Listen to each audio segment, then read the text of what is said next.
C'est maintenant avec un produit de l'été que nous allons voyager, le jus d'orange. Celui que nous buvons en France est produit à 80% au Brésil. C'est donc là que nous allons pour découvrir et pour comprendre par qui et dans quelles conditions il est fabriqué. Et puis nous nous sommes posé une question. Comment le jus d'orange s'est-il imposé sur la table du petit déjeuner? Aujourd'hui, nous en consommons 27 litres par personne et par an. C'est 7 fois plus qu'il y a 30 ans. Alors pourquoi? Est-ce pour son goût, peut-être pour sa couleur et pourquoi pas pour sa réputation de grand pourvoyeur de vitamines? Alors nous avons enquêté, le jus d'orange tient-il toujours ses promesses santé et quels sont donc ses secrets de fabrication? Comme chaque été, le jus d'orange prend ses quartiers sur les terrasses ensoleillées. D'un bout à l'autre de l'année, il nous accompagne dans notre vie quotidienne. Nous en buvons 27 litres par an et par habitant. Pour Caroline et ses amis, pas un jour ne commence sans un verre de jus d'orange. Tous les matins, ça va avec le petit-déj. Tous les matins, un petit verre de jus d'orange avant d'aller au travail. En plus de la douche, il faut le petit jus d'orange pour bien démarrer la journée. Un peu de peps, un peu de vitamines. Ça nous donne aussi l'impression d'avoir notre portion de fruits. Le jus d'orange apparaît donc comme une boisson saine, vitaminée. Les fabricants semblent avoir réussi à faire oublier qu'il s'agit aussi d'une boisson sucrée. Est-ce que vous avez le sentiment de consommer du sucre quand vous buvez un jus d'orange? Non, pas du tout. De consommer du fruit, oui, mais pas du sucre. Par rapport à un soda classique, je pense que c'est moins sucré. Ouais. Et ce jus d'orange, savent-ils d'où il vient? L'Espagne. Alors moi je dirais l'Espagne, le premier producteur. Ouais. Le Maroc aussi, je pense. Derrière son comptoir, Lulu connaît-il leur provenance? Vous savez d'où elles viennent, les oranges? Ah oui, elles viennent d'Espagne. Et les jus de fruits en bouteille viennent d'où? En vrai, je ne sais pas. C'est même pas écrit, hein, je pense. Hein. Ça doit être écrit normalement. Pressé d'en savoir plus sur l'origine du jus d'orange, j'ai pour seul indice cette publicité. Des images idylliques d'une orangeraie et de son propriétaire. Je m'appelle Eduardo et je cultive les oranges depuis 15 ans. On les choisit une à une, on les cueille à la main, afin de produire un jus d'orange au goût exceptionnel. Mais Eduardo existe-t-il vraiment? Je suis partie à sa recherche, bien loin de nos tables de petit déjeuner. Au Brésil, dans le plus grand verger d'orange de la planète. Il produit à lui seul 80% du jus d'orange exporté dans le monde. J'ai suivi la route du jus d'orange, des cueilleurs de fruits jusqu'aux consommateurs, en passant par les usines de pressage et d'embouteillage détenues par des géants de l'industrie. J'ai percé leurs secrets de fabrication, pénétré leur cuisine, mesuré les taux de vitamines et de sucre. La réalité que j'ai découverte est bien plus acide que celle des publicités.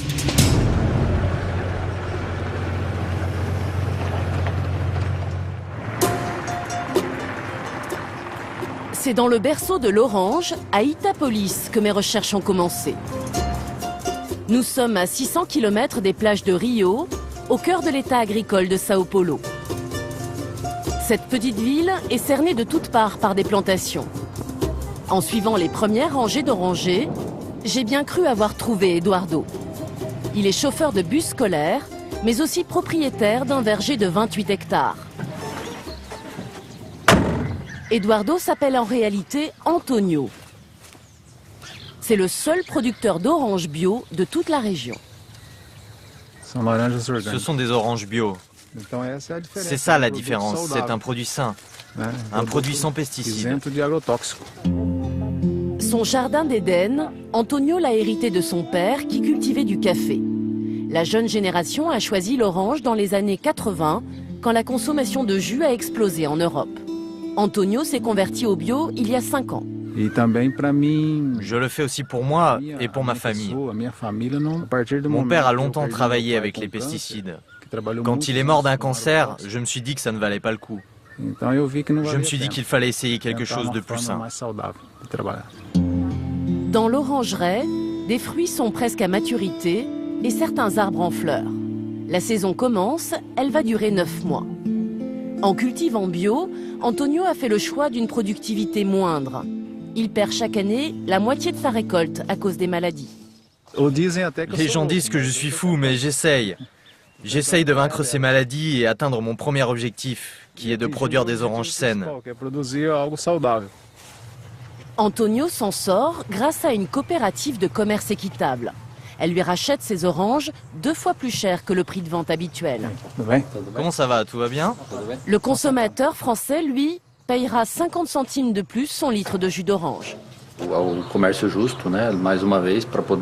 Grâce au commerce équitable, on a pu trouver un prix qui nous permette de payer les coûts de production des propriétaires d'orangeries. Ça leur apporte un peu de bénéfices et c'est ce qui nous permet tous de continuer. Je ne gagne pas encore assez d'argent, mais j'arrive à survivre grâce aux clients européens qui achètent les jus du commerce équitable. Ça m'aide à produire une bonne qualité d'orange dans les normes bio, sans agresser les sols et l'environnement. En quittant Antonio, je comprends que son cas est vraiment marginal. Je ne vais pas tarder à découvrir que les vergers ici n'ont rien d'un paradis. Darcy, son voisin, règne sur 29 hectares de terre depuis 20 ans. Mais son orangeraie est aujourd'hui menacée.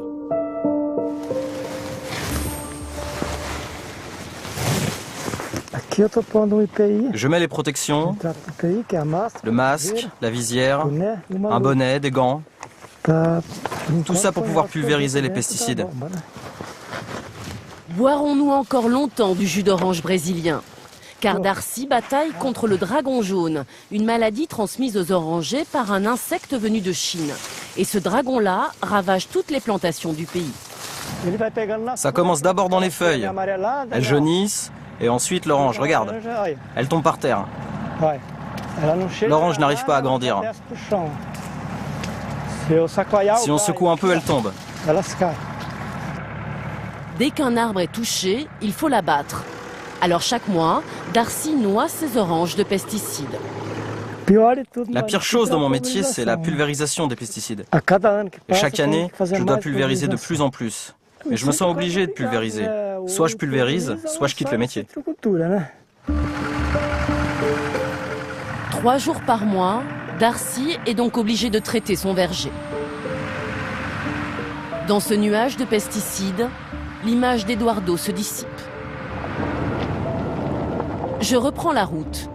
Les petites propriétés cèdent la place à d'immenses plantations et à la culture intensive. Ici, plus d'1 million d'arbres sont plantés. Il ne s'appelle pas Eduardo, mais Michael, et il vante l'orange du Brésil comme dans les publicités. Le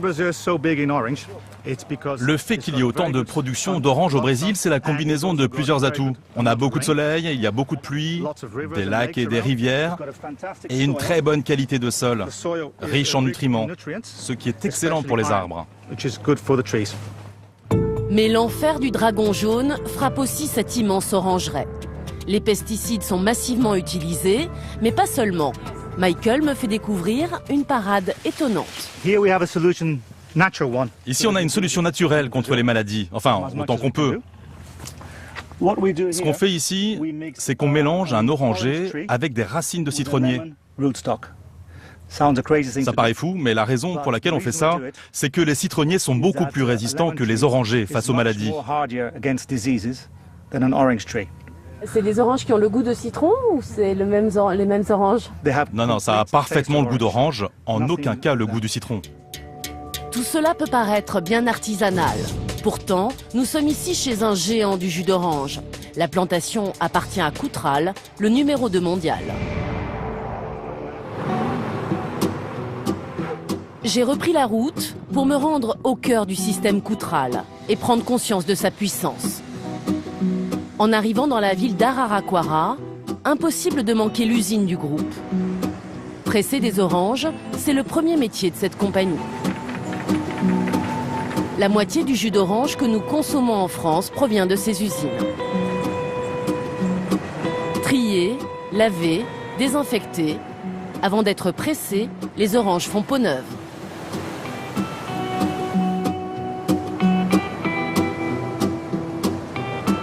« 42 000 oranges sont pressées chaque minute. Coutral transforme les oranges de ses plantations, mais aussi celles des petits producteurs de la région. Quelle est la proportion d'oranges issues de vos fermes et celle que vous achetez à des producteurs indépendants? En moyenne, 30% de ce que livrent les camions sont nos propres fruits. C'est une proportion qui grandit? Vous possédez de plus en plus de plantations? Depuis quelque temps, nous essayons de nous étendre un peu, mais nous achetons, nous travaillons avec beaucoup de collaborateurs. À quel prix achetez-vous les oranges des producteurs? Nous achetons au prix du marché. C'est le marché qui décide. C'est une négociation. S'agit-il vraiment d'une négociation? Koutral et les deux autres leaders mondiaux du marché ont un moyen de pression redoutable. Ces usines de pressage qu'ils sont les seuls à posséder. À quelques kilomètres de là, dans un salon professionnel, j'ai rencontré des petits producteurs. Ils s'inquiètent du prix de vente de plus en plus bas de leurs oranges. Quelle situation, c'est difficile. C'est une mauvaise blague. Payer 6 réals pour cette qualité de fruits, ce n'est pas possible. Les grands groupes achètent leurs oranges 3 fois moins cher qu'elles ne leur coûtent à produire. Les petits producteurs dénoncent une stratégie des industriels qui viserait à les faire disparaître. Les industriels nous pressent, nous, les producteurs, pour qu'on quitte l'activité. Ils veulent le contrôle total du marché. 20 000 producteurs ont déjà cessé leur activité, contraints de revendre leurs terres, souvent aux multinationales du jus d'orange. C'est un processus sans fin, ça ne s'arrange pas. Cette année, il y a eu plus de 2000 producteurs qui ont dû abandonner. Et l'année prochaine, il y en aura peut-être davantage à quitter le secteur. Les petits producteurs dénoncent un cartel, une entente sur les prix décidée par les grands groupes industriels. Ils ont même porté plainte. Dans leur viseur, le groupe Koutral. Il y a un procès en cours, il y aurait une entente entre les grands groupes comme le vôtre pour imposer des prix d'achat très bas. Je ne crois pas. C'est déterminé par le marché. Vous n'avez pas entendu parler de ça? Non. Vous ne voulez pas parler de ça? Mais c'est vrai ou c'est pas vrai? Ce sont les conditions du marché. Les gars qui ne sont pas compétitifs sont éliminés. Mais vous savez, on fait travailler beaucoup de monde. Au total, Koutral emploie 80 000 personnes dans ses usines, mais aussi dans ses plantations. Pour ramasser les oranges dont le jus nous régalera chaque matin, il travaille en plein air, mais à la chaîne. À 6h30 du matin, chez Koutral, une armée de cueilleurs embauche pour une longue journée de labeur. Avant de rejoindre l'orangeraie, désinfection obligatoire pour ne pas contaminer les fruits.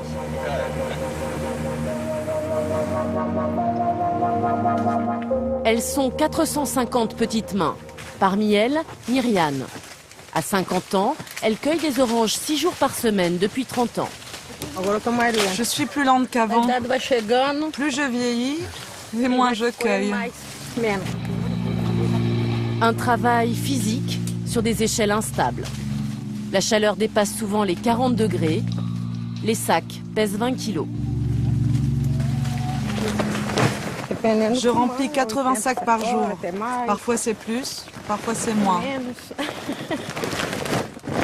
Est-ce que c'est lourd? Non, je suis habituée. Vous êtes un bon élément pour notre entreprise. Ah, ma salle de sport, c'est ici. La salle de sport, c'est le travail.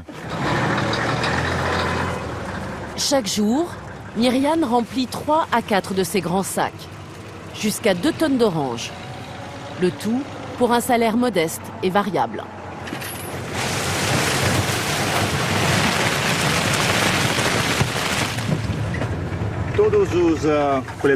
Tous les cueilleurs gagnent le salaire minimum brésilien, soit l'équivalent de 250 € par mois. Mais plus ils cueillent, plus ils gagnent. Myriane doit tenir la cadence. Il lui faut ramasser plus de 6000 oranges par jour pour toucher ce salaire minimum. Alors à l'ombre des orangers, la pause déjeuner est brève.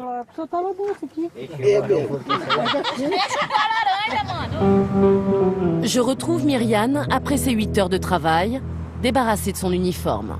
Ce soir, c'est jour de paye. Je ne sais pas combien je vais toucher. Parfois je touche 300, 350 €, parfois moins. Ça dépend de ma productivité. C'est en consultant son compte bancaire au distributeur que Myriane va découvrir sa paye pour 15 jours de travail. 424 réals, l'équivalent de 147 €. C'est pas un bon mois. Non, non, c'est pas beaucoup. Sous la pression de l'État brésilien, le salaire des cueilleurs a été multiplié par 2 en 10 ans. Une hausse qui ne compense pas l'augmentation du coût de la vie au Brésil. En fait, un de mes fils m'aide à payer le loyer et l'autre les charges. Avec mon salaire, je n'arrive pas à survivre. Loin du regard de son employeur, Myriane me tient un tout autre discours sur ses conditions de travail. Je suis fatiguée, j'ai mal au dos. Mais bon, on n'a pas le droit de parler de ça. Si je me plains d'avoir mal, on me renverra. Donc il faut tenir bon.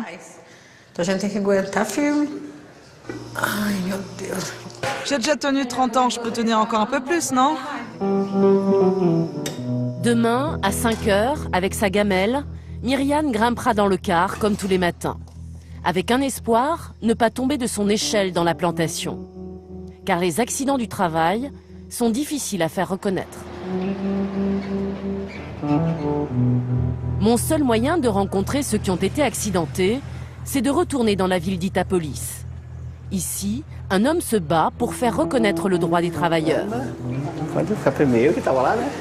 Au syndicat des employés agricoles, Antonio Boava reçoit chaque semaine des saisonniers blessés. Bienvenue, entre. Comme Anna qui vient d'être licenciée.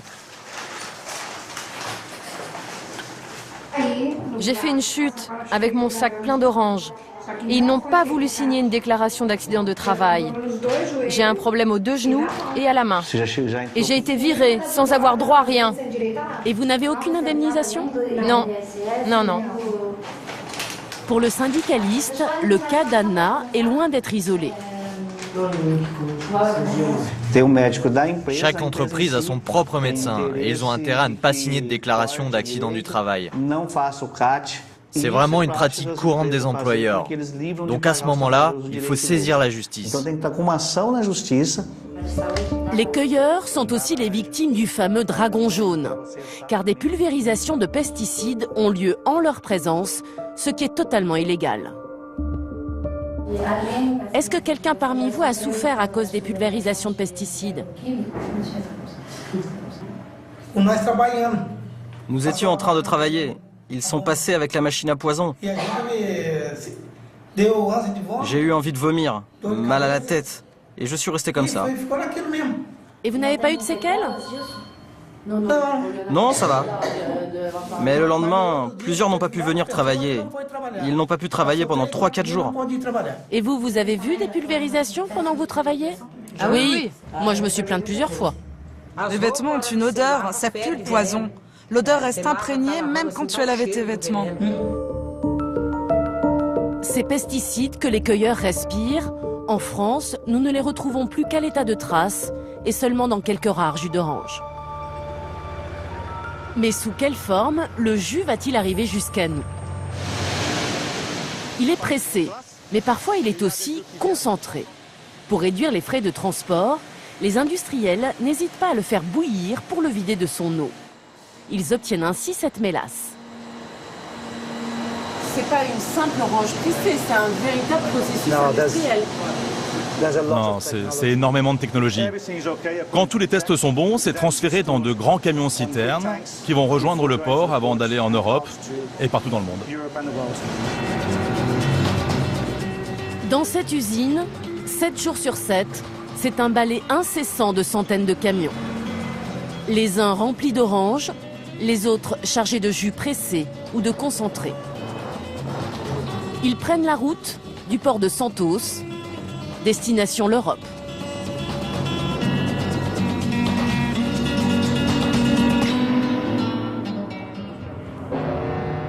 Changement d'hémisphère et de climat.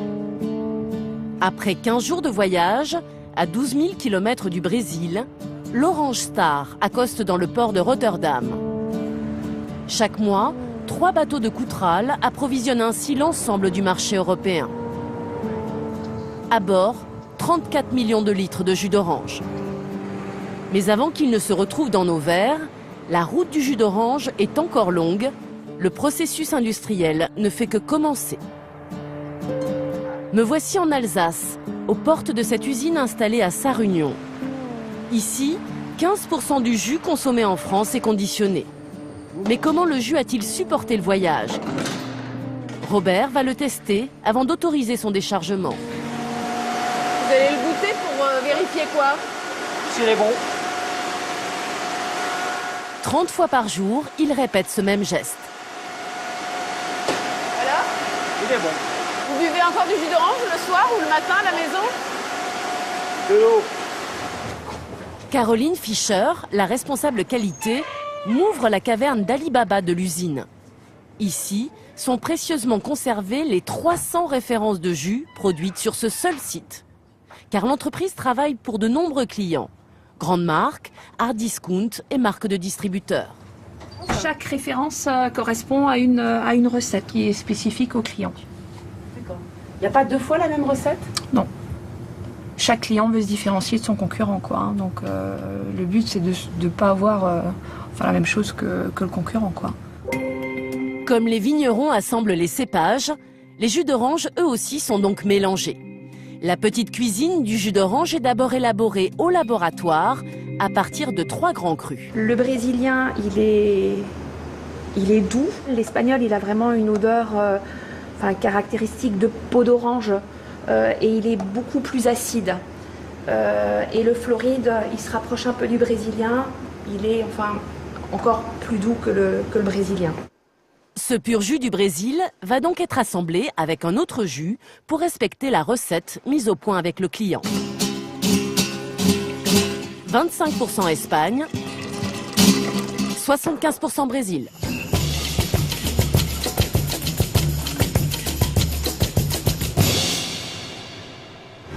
Donc il n'y a rien d'autre qui est ajouté. Il n'y a rien d'autre qui est ajouté.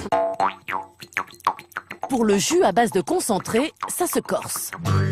Rappelez-vous cette mélasse qui sortait des tuyaux de l'usine brésilienne. Là-bas, le jus a été vidé de son eau. Il faut désormais la réintégrer. Pas plus, pas moins. Le jus a meilleure mine, mais problème, il n'a plus aucun goût. Car pendant le processus de concentration, les arômes se sont évaporés. Alors eux aussi sont réintégrés. Pas des arômes de synthèse. Ah non, la réglementation ne nous l'autorise pas de toute manière. Hein. Donc c'est vraiment uniquement des arômes du fruit, quoi. Et lors du process également, on perd la vitamine C. Au moment de la concentration au Brésil? Au moment de la concentration, c'est le chauffage qui fait perdre la vitamine C. Et donc là aussi, il y a une restauration qui peut se faire. D'accord.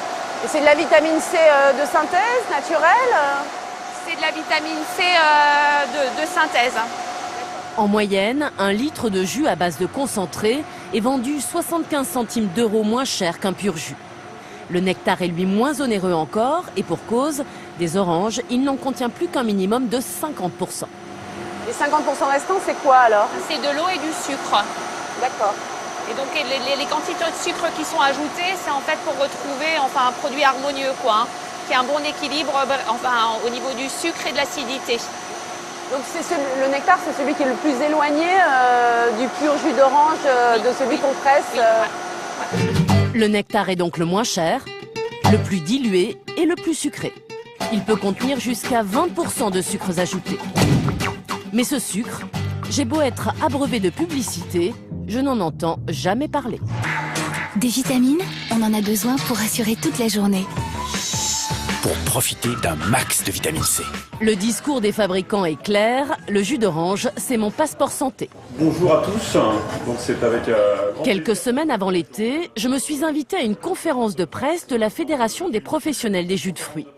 Ce jour-là, il s'agit de convaincre les journalistes du bienfait de ces boissons. Je suis très contente d'avoir à m'exprimer sur les jus de fruits. Pour vanter les qualités des jus, les industriels sont épaulés par une nutritionniste d'un hôpital public parisien.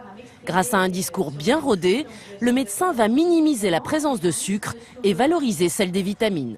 Le aussi bien. Vous voyez qu'un verre de jus de fruits de 200 ml couvre quasiment la totalité du besoin en vitamine C de la journée, ce qui est vraiment très important. La nutritionniste a indiqué la teneur en vitamine C contenue dans un verre entier. Mais pour l'apport en sucre, elle change de valeur et choisit la teneur contenue dans seulement un demi-verre. Sur 100 ml de jus de fruits consommés par jour, pour les enfants et les adolescents, ça fait à peu près 10 grammes de sucre simple. Et vous voyez que les 10 grammes de sucre simple, ça représente 10% des sucres simples, des 100 grammes par jour qui sont prévus dans le cadre d'une alimentation équilibrée. Donc vous voyez que la contribution aux apports de sucre simple, elle est modeste. Donc vous voyez que finalement, le jus de fruits, il a sa place au quotidien pour tous. Pourtant, bon nombre de nutritionnistes tiennent un tout autre discours. Face à la progression de l'obésité et des cas de diabète, ils dénoncent la consommation des jus de fruits au même titre que celle des sodas. C'est le cas du docteur Jean-Michel Cohen. Le nutritionniste m'a ouvert sa cuisine. Je vais me verser un verre de jus d'orange de 200 ml.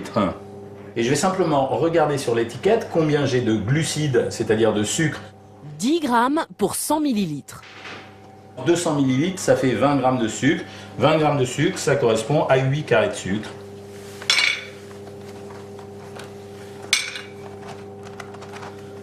Voilà. Maintenant, je vais me verser un verre de cola d'une quantité équivalente. Et je fais la même opération. Et là, j'ai 10,6 grammes, c'est-à-dire exactement le même chiffre quasiment que l'autre. Et de 5, et un 6, et de 8 carrés de sucre. Et si j'étais vraiment raffiné, je prendrais un tiers de carré de sucre et je le mettrais en plus. Je vous confirme que malgré le marketing et l'idée ambiante que le jus d'orange est un très bon produit pour la santé, vous avez en buvant du jus d'orange ou un soda exactement la même teneur en sucre. Le docteur Cohen s'inquiète aussi de la confusion entre jus d'orange et boisson à l'orange. Ici par exemple j'ai un pur jus de fruits, donc ça signifie que ce produit a été fait exclusivement à base de fruits. Mais ça par exemple qui se développe à l'heure actuelle, c'est des boissons spécifiques pour les enfants. Et quand on lit bien l'étiquette, il ne s'agit plus d'un jus de fruits. Le concentré de jus d'orange ne représente que 12%. Grosso modo, on a acheté de l'eau sucrée aromatisée, quoi. Mais ces boissons n'ont rien à voir avec du jus de fruits. Et alors on peut avoir même encore plus original, vous vous rendez compte que dans cette boisson, il n'y a que 5% de concentré de jus de fruits, c'est-à-dire une quantité extrêmement faible. Et ça c'est vendu au rayon à côté des... Ah ben ça va être vendu comme ça va être côte à côte le pur jus de fruits et ce type de produit. Et le consommateur, son deuxième geste, ça sera de regarder le prix et de se dire, oh au fond, j'achète du jus d'orange avec de la vitamine C, prenons ça, voilà. Le médecin tord le cou à une autre idée reçue. Le jus d'orange n'est pas le meilleur moyen de consommer de la vitamine C. Si je prends des fraises, des framboises, du persil, du poivron, des kiwis ou bien des brocolis, j'ai une quantité de vitamine C qui est supérieure à la teneur en vitamine C de l'orange. Mais ça, c'est la construction marketing qui a fait ça. Voilà, ici j'ai la teneur en vitamine C qu'il me faut pour la journée. Alors on peut couvrir ses besoins très facilement en augmentant 50 grammes de brocoli en plus. Mais 50 grammes de brocoli, vous savez, c'est guère plus que ça, hein. Et dans un produit tel que celui-là, vous avez presque la moitié de ce que vous avez besoin en vitamine C dans une journée. La vitamine, l'argument santé qui fait oublier le sucre, est-elle vraiment présente dans nos verres? Se conserve-t-elle au fil des mois? Entre la cueillette, l'embouteillage du jus et jusqu'à notre table, il peut se passer du temps, beaucoup de temps. En général, un produit conditionné aujourd'hui, vous allez le retrouver sur le marché dans... délai le plus court, je dirais, c'est un mois. Et puis après, il y a certaines références qui ont des rotations plus faibles, où vous mettrez 3, 4, 5 mois à le retrouver dans le commerce. Du jus d'orange enfermé plusieurs mois dans des cartons, ça peut sembler sans conséquence, mais il y a un petit pépin. À Massy, près de Paris, Violette Ducruet, chercheure à l'INRA, a étudié l'impact de l'emballage sur la teneur en vitamine C.